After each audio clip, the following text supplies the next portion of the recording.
Hello ladies and gentlemen, and welcome back to the Gonzo Ewok channel with me Gonzo and me Ewok for another episode of Geordie Space Program. This is part 3 of our ongoing mission to rescue Wendy and get some science data from the moon. Yes, we were hoping to finish it in 2 parts, but because of the little glitch we had last time, if you watched the episode, we did mess around for 5 minutes trying to get people in the ship. Well, actually what ended up happening was we spent 5 minutes watching Wendy skittering along the planet on her head. But I think that was worth keeping in just for the glitchiness of it. It happens sometimes. In itself, it was quite interesting, particularly that brief moment when her arm sort of extended about 30 feet. If you watch the video back, that happens quite a few times. You could see the odd leg or the odd... At one point, the helmet got whipped back, but her head didn't.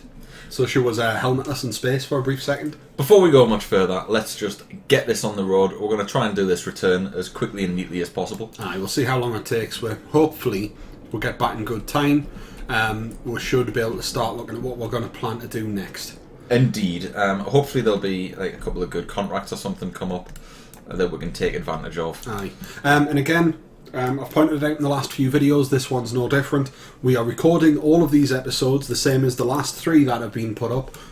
They've all been recorded in the same sitting. So if you are talking on those videos, we'll not be able to address those points in this particular video. Well, I mean, we can address the nuances of the mission, but if you were saying that you don't like the new format or stuff like that, that's something that we will address when as soon as we can. Of course, this as is soon as we can. So it's not that we're not listening to you; it's you're not talking to her yet because the videos aren't live at time of recording. But we are conscious that we did ask for feedback, and we will be addressing that feedback. If you don't like the new shorter videos, if you prefer us to go back to the longer format, if there is an issue with this mouse pointer, which should be pointing at the centre of the ship right now. Hopefully, you can see it. Hopefully, but yeah, we have had problems with that in the past, so we're going to keep our eye out on it. Aye. So if there is little minor things like that are annoying you, and you're thinking, "Oh Christ, why do they keep doing it episode after episode?" We've recorded all of what you've been watching in the past couple of hours for us. So yeah, that's the main reason. And I'll keep pointing these out as we're recording over the course of the day. You're at work, but I'm still fresh back off my holidays, and I've still got a couple of days off. So I figured this was a good time to do a good recording session. Absolutely, and yeah, the aim of this is to get as much content in the bank, really, so that we've got regular content to provide to people. Yeah, like that's what we want. I mean, I appreciate you going on holiday, and the fact that our videos used to take like an hour to record one meant that we did have that period. Yeah, I mean, we sometimes do struggle with it a little bit, but it's what happens. We're not doing this full time. We both work full time and do this, as kind of like a labour of love and as a bit of a passion sort of project when we've got free time. To get that intercept as fuel efficient as possible, it's actually best to burn from the near side. Right, yeah, you've mentioned that in previous episodes before. And that way when you pull, it pulls it in closer to the planetary body. body. I like that. So you don't have that huge adjustment to do. Nice. So I can actually get us into quite a nice close orbit of Kerbin. Cool. Before we have to worry about we mentioned maybe doing like a parking orbit first, and then we've got a bit more control about coming back down. I think that's a safe thing to do, considering that we've only got the small heat shield. Yeah, I'm well up for that. So you don't want to come in too fast to burn through all your ablator and then watch everyone explode in a hideous fireball of death and nastiness. Jeb, because he's a red coat, and Wendy, because we've had a lot of good puns in the last episode talking about coming over the top of her. So, and Wendy's been patiently waiting for her pickup for such a long time. Yep, I said it last time. It would be tragic to, let something happen to her. I said it last time, I'll say it again. I always have a special place in my heart for people that we rescue. If I remember rightly, Edible, back in Series 2, wasn't he somebody who ended up rescuing? Yeah, but the Edible died. He did, yeah. I got very, very upset when Edible died. He died in the most stupid way as well. He was the guy that exploded on the planet, if I remember rightly. He jumped out of the craft. He fell about 3 feet and exploded in the desert. Because time warp was going. Aye, and when physical time warp goes in an atmosphere, it's not just speeding up time. If you're at 4 times time warp, then the physics are amplified by 4 times. Aye. So although he only fell a few feet, he was effectively in the game's own programming language travelling 4 times faster than he normally would have been. Mind, it's a very Edible way to go. I'm sure that's how. In fact, we might have even been going at like more than 4 times speed. I've got no idea. Aye. Well, just to get this going as fast as possible, I'll drop my manoeuvre node here. Set it so that the orbit is going to be circularised. or as close to as needs be. Really, it doesn't have to be dead on for something like this. So 119, 162. That's good enough, right? And then quick save, just in case it glitches when we warp the next maneuver. It especially happens when you're warping from one sphere of influence to another. One sphere of influence to another. So obviously we don't want to overshoot. Come back down and around. Oh, nice. Did you check the time when we started recording? As you can see, we have overshot. It's alright, just go around for another pass. Why not? I did, yes, I'm keeping an eye.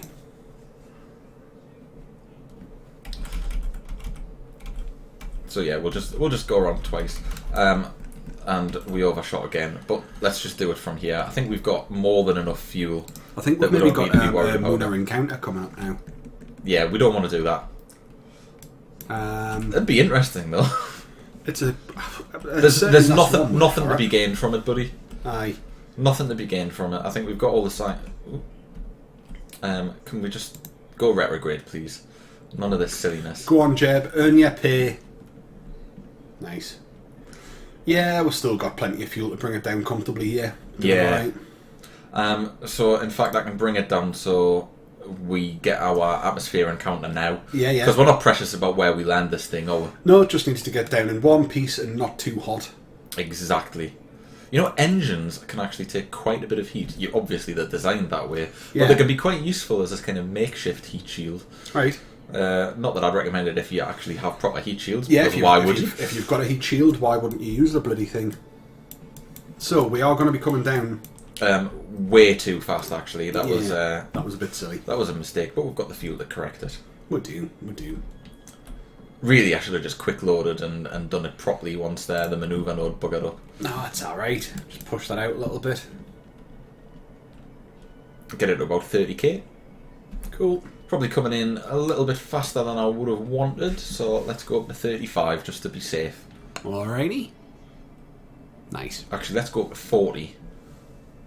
We are really pushing out the apoapsis, though. It's not the best place to be doing. We've got lots of fuel, so once we get close to the periapsis, bring it down. I will use the fuel to slow it down and some of that velocity. I see. That's clever. It's clever. Bring the solar panels in, possibly. Actually, we want you to face retrograde now, please, Jeb. Why don't we just let them blow up? Why would you do that? Perfectly good solar panels. Well, just to maximise the amount of battery power we've got, so that it's charging up until the very last minute. I don't think that sounds very nice. What are those solar panels done to you? Well, to be honest, we don't have a lot of electric charge on this ship. We could do with putting more batteries on it. Something that I've only just really noticed now.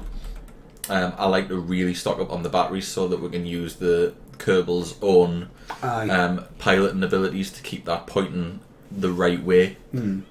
Just because it makes life a little bit easier for me. Now, I noticed you've flicked Jeb onto stability assist. Yes. So what? Just explain to the viewers and to me what that achieves. Well, stability assist means he'll attempt to keep the craft oriented the way it's facing. Right. In an ideal world, I'd have him facing retrograde, so that he's constantly got the heat shield facing very the atmosphere. Handy for landing, yeah. However, because we've only got 300 power, having him hold retrograde uses a lot of battery power. More than the stability assist. More than the stability assist. The stability assist only uses the battery a tiny bit in comparison. That's cool. That makes a lot of sense. We're coming in at under 2,000, so I think we'll be all right. So I don't mind having a ballistic trajectory when we're coming in at under 2,000 meters a second. Should be fine. I'm ready to pop that last stage off. Nice.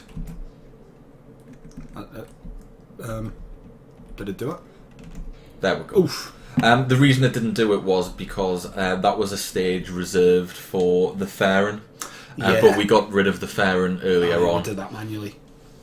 So here we go. We're on approach. We're in the atmosphere. There's no going back now. I'm conscious that Jeb's in that one, and the parachutes may tear it off, but they shouldn't do. No, we should be all right. We should be all right. Just have a sip of coffee if you want to keep things going. Are you sure you don't want to bring those solar panels in? Go on. I'll bring the solar panels in. We should be okay. We've got 300 charge. I suppose we'll get a tight. Let's get that done. Where is it?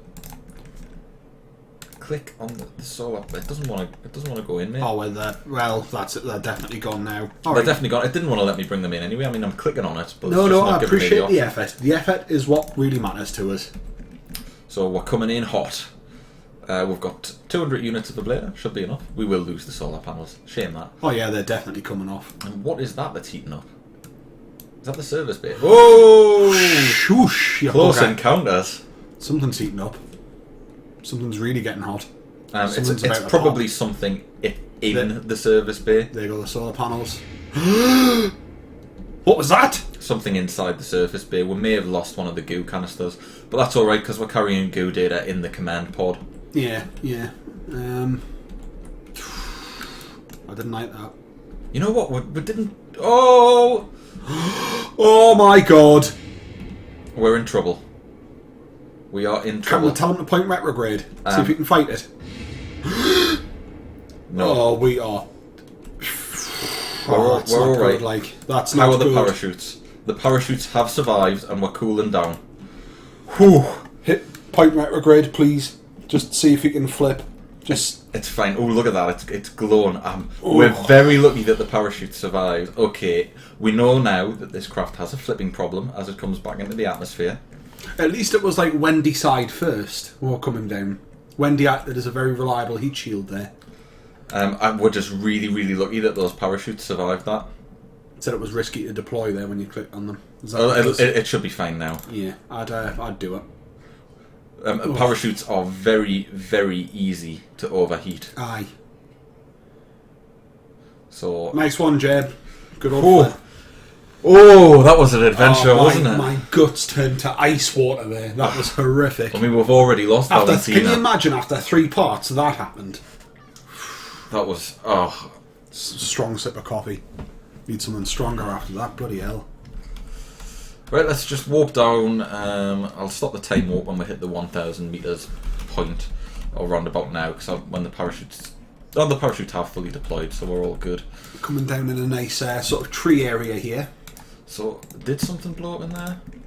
No, it doesn't seem to be. I wonder what it was. If there's anything in maybe there. Like maybe one of the solar panels, like the housings of them or something, maybe? Yeah, could well have been, because the housings were on the outside. All the solar panel housings are gone. Yeah. Barometer's still there. We didn't log the pressure data. Oh no, we did log the pressure data. Excellent. I thought we'd missed that one. No, we did some good bits. Excellent. Oh. Whew. Well, my heart's still going a little bit too fast for comfort, really. That was a little bit. We didn't have that problem when we came back from Minmus, did we? No, we didn't. We were further out. We must have came in faster. Just the minor thing. Really, all it takes is it slightly comes off the retrograde point, and that's enough to flip the thing out. Well, we're coming down fast. Well, let's recover this without further ado. Aye, I think that's a very good plan. Wendy's back, Jeb's back. Let's see how much science we got for that. That's a big chunk. 388 science, lovely. We got the contract done as well. We got the contract done. We recovered 2,300 from what little parts remain. Aye. Jeb's advanced to level 3, fantastic, nice. And Wendy's gained 5 XP for herself. Hasn't advanced to level, but she must be well on her way to the next level. Yeah, and the contract? And the contract netted us 54,000 on top of what we got for the initial take. Awesome. How long have we got, buddy? How long have we been recording? A few more minutes, probably enough to have a look at my science tree and take it from there, I think. Okay. Well, let's look at contract, because... Oh, hang on. Science data from space around Kerbin. Oh, we can do that. So that's worth 36,000. Yeah, always accept, never decline. So we'll have that one for sure. Just quickly nip to the old satellite and pick that up. So one of the biggest hints I can give to any player of Kerbal is have satellites in orbit of a planet, and if you can, have a small Kerbal presence on the Moon, Minmus, things like that. Aye, the little campsites that we've got. That way you can just pick up and do these contracts as they appear and earn yourself a quick bit of pocket money for absolutely zero effort. Just like that. Just like that. 20 grand in the bank, and we've got to see the satellite's lipstick, which I always quite like. And yeah, there we go. We're up to 379,000. R&D. Cool. So what can we buy here? How many? We'll get 3 here, will we? 160 a piece. 160, 320. 480. Yeah, should be able to get 3. Cool. So We've got the precision engineering. I mean, the rocks. That's good for probes. That sort of stuff. We do it's need all the small. mobile lab. We do need the mobile lab. Well, we could get the mobile lab and ladders. Yeah, that makes sense. We've finally discovered ladders. We can get docking ports. Which brings us closer to getting space stations. What else might we need? The command modules. And we can do missions with multiple Kerbins without having to stack ridiculous amounts of command modules. And if we are going to build a space station, you've got to have the coupler module You do. on it. You always need the coupler. It's my favourite. I put that on things that don't even need it just because I like it. Before we 100% dedicate ourselves to this, quick flick through. Don't need them. Useful, but don't need them. We can make do with the tech that we've got. Don't need that. We don't necessarily need the aerodynamics yet. They're going to be nice to have down the line. Yeah, definitely. We haven't really done like much by way of sort of like aerial planes or like suborbital stuff or high altitude, but longer term we still haven't done a space plane in Geordie Space Program. We haven't. Not yet. Cool. We definitely don't need them just yet, and we've looked at that. We don't need that. So I think, what did we say? I forgot what we said. What were we going to buy? We were going to get the coupler and whatnot. Ah, yes, that's right. Command modules. Get the coupler. I love the Mark 1-2 command pod. It means you can take 3 Kerbins on a mission. It's very heavy. Aye. But I like having a full crew, pilot, scientist, and engineer. Yeah, it gives you options.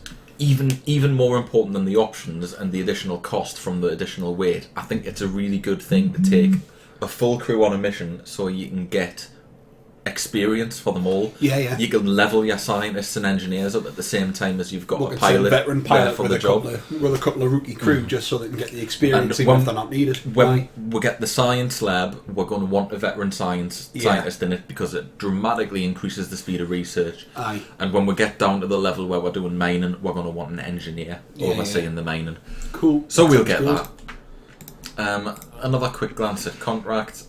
I don't really think there's anything for us to do just now. No, we're getting towards the end of this episode. It has been a short episode. I was worried it was going to be a bit of a dull episode because it was just a return, but that last bit added that was a little injection of excitement. Heart and mouth stuff, mate. I was nearly shatting myself. So I'm happy to call it a day now. Yeah, I think that seems like a good call. But as always, it's a shorter episode. But hopefully, I'm getting these things more regularly. So hopefully, you'll be able to scratch that Gonzo Ewok itch very soon. If you've enjoyed the video, you can always drop a like. If you haven't subscribed already, you can do that. You can follow us on Twitter at Gonzo Ewok, and you can also find us on Facebook by searching for Gonzo Ewok. We hope you've enjoyed it, and we shall see you in the next one. Goodbye. Goodbye.